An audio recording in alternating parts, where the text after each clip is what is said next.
From Indiana's business news leader, this is IBJ Media's Inside Indiana Business with Gerry Dick, presented by Elevate Ventures, Indiana University, and LaUna. Hello and welcome to Inside Indiana Business. I'm Gerry Dick, coming to you this week from downtown Indianapolis, just outside Gainbridge Fieldhouse, where once again the city and the state are preparing to be in the global sports spotlight. Halliburton steals it into the open floor. He got it to Siakam, who threw down the right-hand tomahawk. First, it was the Indiana Pacers' magical run in the NBA Finals that took them to Game 7. Now, the ball bounces to the best women's basketball players on earth. Indianapolis hosting the WNBA All-Star Game, which is just part of a jam-packed weekend in the city, one that celebrates hoops, culture, and bling. Whether you're arriving by car, even if you don't have tickets to the game, they put a lot of time and effort in to make this city a lot of fun for a lot of people that are coming into town. And so just thank you to Pacer Sport and Entertainment, and it'll be a great celebration of the W. We're excited. Or by plane. It is incredibly meaningful to see the WNBA showing up so powerfully with our own WNBA Indy home court at the airport. You get the vibe something big is going on here in Indianapolis. And it is. The city rolling out the orange carpet for the WNBA All-Star Game, drawing tens of thousands of basketball fans to Indianapolis, where they will spend money pumping big bucks into the regional economy. Hotels booked solid. Bars and restaurants packed. But that's not the only game in town.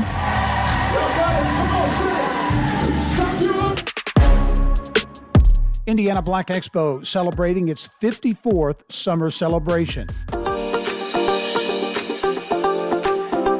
And elite jewelers from around the world are also in Indy, showcasing their glam and sparkle at the Independent Jewelers Organization Summer Show.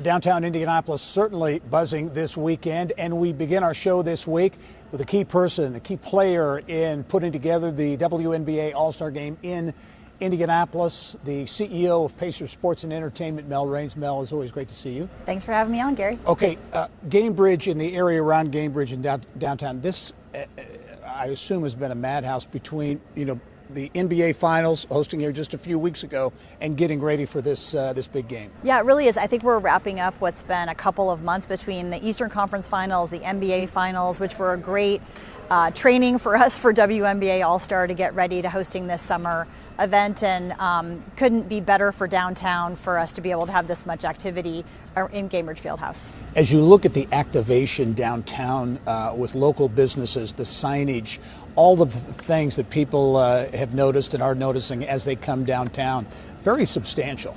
It is. I mean, just driving around myself, the amount of signage, and maybe it's the time of year, we have so much more daylight than we did during February NBA All-Star. It seems to me to be even more impactful than it was in 2024 for the NBA All-Star Game. No, you don't know the economic impact yet. I think you're going to do a report, a study, a post-event. But generally speaking, as you look at the economic impact and the impact of visibility on Indianapolis of this game, what does it mean? I mean, it's an incredible thing to be spoken about on the news. This week we had a game on ESPN, the Fever did, and they were talking about the All-Star Game in Indianapolis through the whole broadcast, and that's happening all over the country this week. And so that all adds up to real dollars in terms of our economic impact for the event. We will do the study. I know that the bars and restaurants will be very full this weekend. There's a lot of private events, and I think there's a lot of people coming downtown to enjoy this. So I'm excited to see what that is. It's a different event than the NBA All-Star Game. It's certainly not as long, but I think we'll have a proportional impact as we did to the NBA All-Star Game. And as you look at downtown Indianapolis, another major event, Indiana Black Expo, the summer celebration going on at the same time. And I think there's been an effort to really collaborate and to partner with Black Expo. Yeah, Alice Watson and I started speaking about this from the very beginning to make sure that we could do these well together, collaborate and complement each other's events. And I think we've been able to do that and make sure that everything that they do is being enhanced, and everything that we're doing, they're able to be a part of and promote for the people coming downtown for that event as well. What does this event do? I know we've talked about this before. The Indiana Sports Corporation, among their goals for the next 25 or so years, is to make Indianapolis the epicenter of women's sports. What does this event do to that effort? Well, in order to become the epicenter of women's sports, you have to host the most premier women's sporting events in the country. And I would say that the WNBA All-Star Game that we are hosting and the Women's Final Four are two of the biggest. And so we've got those on the calendar, and we'll do those very successfully, I'm confident, and then we'll go on to the next thing. But I think that they're a pillar in what the Sports Corp is trying to do. Mel Raines, President and CEO at Pacer Sports and Entertainment. Thanks for joining us. Thanks, Gary. The All-Star against the second-year player. 3 seconds. Catchings for the win. Got it! Well, Tamika Catchings is considered the first queen of the court in Indianapolis, the 10-time WNBA All-Star. Tamika Catchings comes up with the loose ball, goes the other way, less than 10 seconds in the OT. She gets the layup. 4-time Olympic gold medalist, Naismith Hall of Famer. And Indiana has won the WNBA championship for the very first time. And a member of the 2012 Indiana Fever WNBA championship team, played all 16 seasons of her pro career in Indy.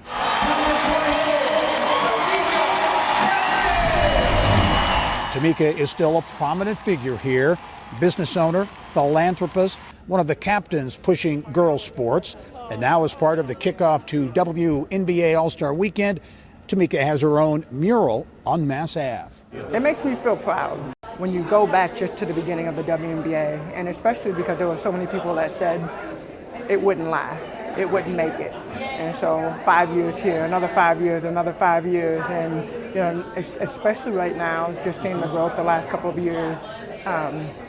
I think I'm most proud just to see the women continue to grow. The artist who created Tamika's likeness on Mass Ave, street painter and muralist Nate Baranowski from South Bend. Well, coming up next, how professional basketball is fueling a new business district that is emerging around Gainbridge Fieldhouse. We'll have more from downtown Indy when we come back.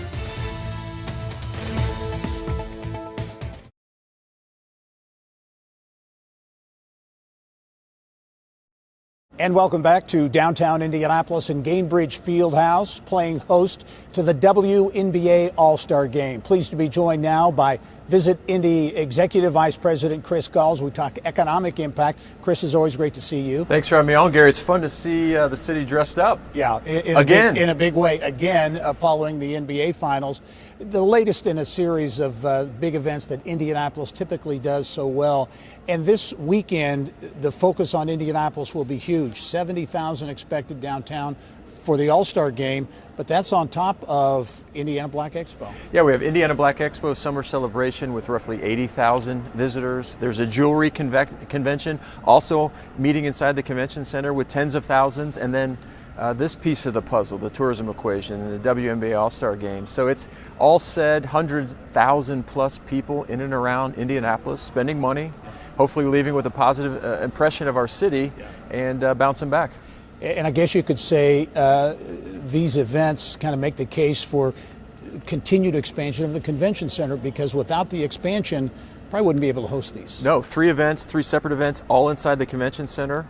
That is a big business for us, and the ability to stack and layer groups. We have Visit Indy, 20 different convention meeting decision makers on the ground for the weekend who have never booked Indianapolis. We will walk them to see the Signia and Convention Center expansion, to see Circle Center Mall expanding, to see the CSX project expanding in the Shinola Hotel, and then to end up here. That's a moving 3-block walk from the current convention center to think about what Indianapolis will look like into the future. So you're going to be selling, obviously, Indianapolis and this emerging Fieldhouse District in and around Gainbridge. Yes, you look at the Fever Practice District, that's something that we're selling into the future. And again, all these bits and pieces and cranes in the air show that we are progressing as a city. And that's impactful and important for someone who is thinking about Indy in the future. And in terms of an opportunity to showcase the city of Indianapolis, I think you and I were talking earlier, there are about 20 corporate activations going on downtown. I'm glad you brought that up, Gary, because that is part of why this weekend is so important. 20 corporations are activating, from Nike to Gatorade, from DoorDash to Uber Eats, a lot of big brands activating here, entertaining C-suite executives, and that's also part of this tourism equation. As you look to sell Indianapolis, and again, I think we'll find the economic impact at a later date once the event is over, but does it kind of put the pressure each time? And Indianapolis delivers time and time again, but each time you're on this global stage is an opportunity, and kind of the pressure's on. Pressure's on. We've galvanized the hotel, restaurant, tourism ecosystem to make sure we're ready to welcome the world back. You got Good Morning America live from Indianapolis. The spotlight is bright. We feel that the hospitality industry is ready, and with hotel rates 2 or 3 times higher than a normal weekend, big business for the city. Chris Gahl, Executive Vice President at Visit Indy, as always, thank you. Thank you, Gary. All right. Well, after the final buzzer sounds here at Gainbridge Fieldhouse, the impact of the WNBA All-Star Game will be felt for years to come. Here's a look now at some of the big projects that got a funding assist from the local host committee. Just down the road from Gainbridge Fieldhouse, kids at the Fletcher Place Community Center are enjoying an upgraded playground, a new mural, and a revitalized kitchen. The basketball court at Al E. Poland Park receiving new hoops and a fresh coat of paint from artist Kyria Reddy, a lasting tribute to this weekend's game and women's sports. Fun, bright art, that's what makes you want to be there. That's what makes you feel like my community has something. That's what makes you want to stay in your city. Expanded training spaces and accessibility enhancements were part of a total makeover for the Marian County Commission on Youth. The organization serves tens of thousands of people each year. A fourth investment is in progress with the Marvella Project, a women and girls sports destination coming to Fair Oaks Farms in Newton County. Sustainability efforts are also taking center court this weekend. Inside Gainbridge Fieldhouse, fans will notice reusable cups, more recycling bins, and front of the house composting. Green Team volunteers will be on site to help direct trash to the proper container. Being able to replace, over the course of a weekend, 25,000 single-use plastic cups with reusable cups is, engaging every fan in this field house. And that's really incredible. And hopefully having an influence not just on the organization, but on the city and on the sports industry. Well, we'll be back in studio to round out this week's show, including a look behind the scenes at Marian University's major investment in a former psychiatric hospital facility, turning it into a big workforce and education hub. Stay with us.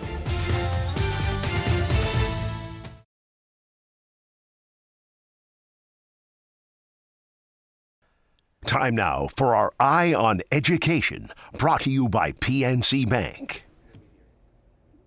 Well, a walk down the halls of a historic hospital in Indianapolis, new life for LaRue Carter, which once housed and treated people suffering from psychiatric issues.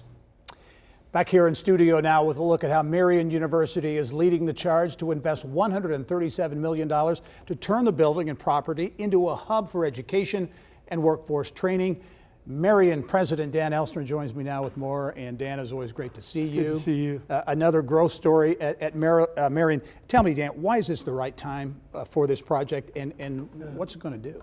Gary, we've been very successful. Our enrollment's booming, et cetera. And we've had a board strategy, always look outward and see the needs of the times. And we had this facility in our neighborhood, worked the state and others. And we're going to drive in our neighborhood, 12 schools, educational attainment, and really transform the area using a facility to house a lot of programs. So it's a big project. It'll get us up early, keep us up late, but we're really excited about the difference a university can make in a community as an anchor institution. A lot of elements there. What are people going to see? I know Vincennes University is part of this partnership. What are people going to see? You'll see early childhood education. You'll see vocational education. We have an Earn and Learn college with St. Joe. Of course, all the Marian University bachelor's, master's, and doctoral programs, excluding our med school, the Clips Educators College, will join in with the local community, pastors, schools, and we're going to drive educational attainment up over the next 5-10 years in a remarkable manner. Transformational is, I think, an overused word. Yeah. In this case, I think it applies, though. Yeah. You think this can be really transformational as you look out 5-10 years? Larry Gigrich, others have done some great research. If you drive educational attainment, you drive investment, wages, household income, confidence in neighborhood, stability in neighborhood, and transformation really is. Because right now, the neighborhood, we have issues with this. In a partnership, walking alongside of each other, big change is coming. As you look at this project, all of the others, you mentioned the med school and so many other expansions and things you've done, where does this rank? This has to be close to the top, I think. The med school is a big thing. That's a $100 million project when we started it. But when a university around the country, as an anchor institution, partners with neighbor, Lilly Endowments invested $25 million in this project, and you see a whole neighborhood and city and a template for change. The governor said to me, Dan, this is what we need in our state. We need leaders bringing people together and flipping a situation like maybe they've never seen before. How does this make you feel personally? I mean, this looks to me like another legacy project. So personally, I'm sure it makes you feel pretty good. You know, I'm in an institution, as a Catholic university. We understand the value of education is more than private. It's what you do in the world, addressing the signs of the times, and doing something about it. So I don't want to mark time. I want to make time and do something different. So it's a privilege. As always, Dan Elstner, great to see you. Look forward to seeing you soon. Thank you very much. All right. Here's what's making news around Indiana. Brought to you by the Indiana Association of Realtors. Indiana's 21,000 realtors. The neighbors you know, the experts you can count on. Well, Amazon is looking to add some 1,000 jobs to northern Indiana, the region there, at its new fulfillment center in Elkhart. Indiana, with a major presence in Amazon's global logistics chain. This facility in Greenwood, one of 37 in the state, employing 26,000 full and part-time workers. The strategy behind Amazon investing in the Elkhart region? Its location allows us to better serve our customers with faster delivery times. And its strong transportation infrastructure supports our logistics network perfectly. We're also impressed just by the region's skilled workforce and the tremendous support we've received from local officials and community leaders. So Indiana has, consistently proven to be a great partner for Amazon, and Elkhart certainly strengthens our presence. The new Amazon fulfillment center in Elkhart scheduled to open sometime over the next few months. Well, plans to pursue an $832 million data center project in Michigan City are off the table. Inside Indiana Business, the first news outlet to report on the potential development.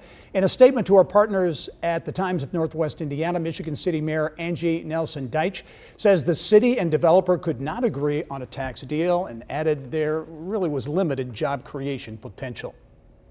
An update to a major project in Gibson County. Last year, Toyota announced plans to invest $1.4 billion to produce a new electric vehicle at its plant in Princeton. A company spokesperson tells us electric SUVs will now be assembled in Kentucky. Toyota says a large part of the investment involved a new battery pack assembly plant in Princeton, which is currently under construction and on schedule. And this Wednesday marks the big reveal of IBJ Media's Indiana 250, our annual list spotlighting the most influential business and community leaders driving Indiana forward. You'll meet some of the honorees, leaders from every corner of the state, in next week's show. Still ahead for you, Indiana orthopedic innovation moving forward in Fort Wayne.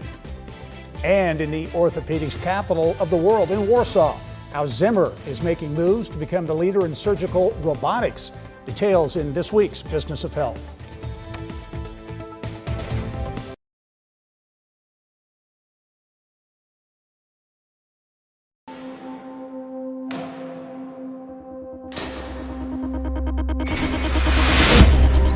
The use and demand for robotic medical and surgical platforms is increasing. Zimmer Biomet making a major business move that it says will secure its place as the boldest innovator in surgical robotics.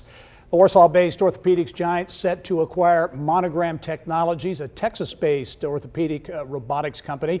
Business of Health reporter Kylie Valletta here now with what it means. Kylie. Well, thank you very much, Gary. Industry experts say robotics is one of the fastest growing segments in orthopedics. Monogram's surgical robot for total knee replacements is new to the market, and plans call for the robot to be sold with Zimmer implants starting in 2027. The orthopedic giant says the $177 million deal sets the stage for Zimmer to be the first to market with a fully autonomous ortho robot. The state's largest health system is making a big commitment to the Lafayette area, which a study recently showed as the fastest growing metropolitan area in the U.S. IU Health will be the first to bring a full-service hospital to West Lafayette, set to break ground next year. Currently, the nearest hospitals are in Lafayette, one of them being IU Health Arnett. The full-service West Lafayette Hospital is just one piece of a new $214 million project. IU Health will also relocate its cancer center in Lafayette, building a bigger and more advanced center on the Arnett Hospital campus. And the final piece of the investment will renovate a medical office building in West Lafayette to add specialty care clinics. And just a stone's throw from the orthopedic capital of the world, a Fort Wayne-based orthopedic startup is making its own news. BioPoly has its first patient on the schedule, a Hoosier, who will be part of a clinical study for its new knee implant. Now, BioPoly says the implant fills a major gap in the industry because it's designed for middle-aged patients who are too young for a total knee replacement. The implant surface uses an orthopedic biomaterial created by BioPoly that self-lubricates and mimics cartilage. The technique can delay or even avoid a total knee replacement. It's kind of like a pothole forming in a road. And so if you can catch that pothole and fill it before you have to resurface the entire road, that's what we do with BioPoly knee implants. For this type of implant in particular, it's the market is in the billions of dollars for the U.S. alone. So it's a very big market that's barely being tapped right now. The implant requires very high-tech manufacturing, which is also currently done in Fort Wayne. Purdue-based startup Genefiz has earned FDA approval for its lead technology to improve wound care. Called Polymer SAS, the technology forms its own scaffold that helps cells do their job and forms new blood vessels. Genefiz says it could be used in pressure ulcers, diabetic wounds, trauma wounds, and a long list of others. Back to the BioPoly story, their founder and CEO, he's no stranger to startups, right? He is not. He created another orthopedic product that was acquired by Stryker. That was in 2007. So this roadmap of having something and then selling it to a giant orthopedic company, this could also be a roadmap for BioPoly. Great story. Thanks, Kylie. Well, that's all the time we have for this week's show. We leave you with where we started, some sights and sounds of this weekend's WNBA All-Star Game in downtown Indianapolis. Go out and make it a successful week.